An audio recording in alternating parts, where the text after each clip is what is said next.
ఏమ్మా బాగుండారా? మేమైతే బాగుండాం, మీరు బాగుండాలని మనస్ఫూర్తిగా కోరుకుంటూ మీ సికే ఇప్పుడు మీ అమ్మని మీ ముందుకైతే వచ్చినాను. చికెన్ వడలు ఎలా చేసుకోవాలో చూద్దామా? చూసారు ఎంత మెత్తగా ఉందంటే అంత మెత్తగా ఉందండి, స్పాంజీ లాగా ఉంది. నా మనవరాల కోసం అయితే చేశానండి. చికెన్ తినదు కదా, చిన్న పాప కదా, అందుకని ఈ విధంగా చేసిస్తామనుకొని చేశాను. అంటే ఎక్కువ దానికి మసాలాలు అయితే ఏవి లేదండి, ఎందుకంటే చిన్న పాప కదా, పచ్చిమిరపకాయలు అవి ఇవి తినలేదు కదా సరిగ్గా, అందుకనేసి ఎక్కువ వేయకుండా కొద్దిగా అలా వేసి కారం తక్కువ ఉండే విధంగా చూసి చేశాను. చూసారా, ముందే చికెన్ నేను ఎముకలు లేకుండా తీసుకొని కడిగి పెట్టుకున్నాను. ఇప్పుడు మిక్సీకి అయితే ఇలా ఈ విధంగా మెత్తగా వేసుకున్నాను, బ్లెండర్లో వేసుకున్నాను నేను. బాగా మెత్తగా వచ్చింది కదా.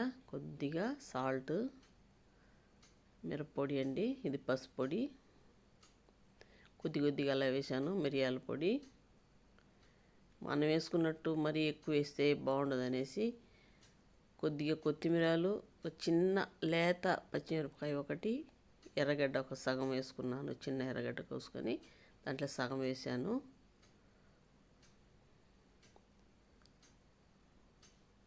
శనగపిండి అండి, కొద్దిగా శనగపిండి. వేరే విధంగా కూడా బ్రెడ్తో కూడా చేయొచ్చు, నేను ఇంకోసారి అయితే చూపిస్తాను. నేను ఇలాగనే కొద్దిగా ఎగ్గు పెట్టి చేయొచ్చు, బ్రెడ్ ఎగ్గు పెట్టి కూడా చేయొచ్చు. నేను అలా చేయలే, ఎందుకంటే చిన్న పాప కదా, అందుకనేసి ఆ విధంగా చేయకుండా ఇలా చేసి ఇచ్చినాను. ఇంకొకనాటికి అది కూడా నేను చేసి మీకైతే చూపిస్తాను. కలిపి పెట్టుకున్నాం కదా, వడల్లాగా తట్టి అయితే ఒక ప్లేట్లో పెట్టుకుందాము. చేతికి అయితే అంటుకొనే లేదు, చూసారా. ప్లీజ్ అండి, నా ఛానల్ని సబ్స్క్రైబ్ చేసుకున్న వాళ్ళందరికీ మనస్ఫూర్తిగా థ్యాంక్స్ చెప్పుకుంటా ఉన్నాను. అలాగే ఇక మీదట కూడా మీకు తెలిసిన వాళ్ళకి, మీ ఫ్రెండ్స్కి అందరికీ షేర్ చేయండి. నా ఛానల్ని తప్పకుండా లైక్ చేసి షేర్ చేసి సబ్స్క్రైబ్ చేయడం మర్చిపోకండి ప్లీజ్ అండి. సబ్స్క్రైబ్ చూస్తూ ఉన్నారు కదా, చాలా తక్కువ మంది ఉన్నారు. నూనె పెనమైతే వేడైంది కదా, నూనె పోసుకుందాము. మీరు ట్రై చేస్తారు కదా, ట్రై చేసి తప్పకుండా నాకు కూడా ఎలా ఉందని కామెంట్లో పెట్టండి.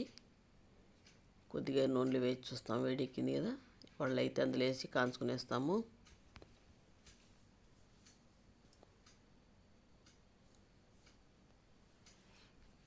ఇలా చేసి ఇచ్చినామంటే పిల్లలు ఇష్టపడి తింటారు కదండి. చికెన్ అయితే నవిలి తినలేరు, అందులోనూ ఆ ఎముకలో ఉంటుంది కదా. ఇలా బోన్లెస్ చికెన్ తీసుకొని ఇలా చేసి పెట్టినామంటే ఇష్టపడి తింటారండి. చూసారా, మా మనవరాలు ఇద్దరైతే ఉండారు. ఆమె అయితే ఇంకా చికెన్ అలా తింటుంది, ఈమె తినదు కదా, చిన్న పాప. ఆమె నా కూతురు బిడ్డ, ఈమె కొడుకు బిడ్డ, అందుకనే ఇలా చేసి ఇచ్చాను. బాగా నవ్వుతా బాగా ఇష్టపడి తినేది నా మనవరాలు అయితే, నాకు చాలా నచ్చింది.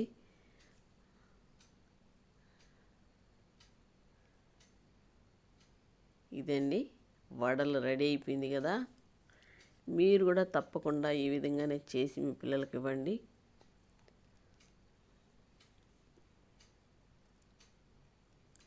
ఎంత బాగా కలర్ఫుల్గా ఉంది వాళ్ళు అయితే, చూసారా. మా పిల్లలు అయితే అందరూ టేస్ట్ చేసి చూసి బాగుంది బాగుంది అని అన్నారు. ప్లీజ్ అండి, నేను చేసిన విధానం కానీ మీకు ఒకవేళ నేను చేసిన విధానం మీకు నచ్చితే తప్పకుండా నా ఛానల్ని అందరికీ షేర్ చేయండి, సబ్స్క్రైబ్ చేయండి, లైక్ చేయడం మాత్రం మర్చిపోకండి ప్లీజ్ అండి. లైక్స్ అస్సలు లేదు, సబ్స్క్రైబ్స్ అయితే చాలా తక్కువ మంది, మీరు కూడా చూస్తూ ఉంటారు. అంత తక్కువ మంది ఉన్నారండి. ఎంత బాగా వచ్చింది కూడా, ప్లీజ్ సబ్స్క్రైబ్ చేయడం మర్చిపోకండి.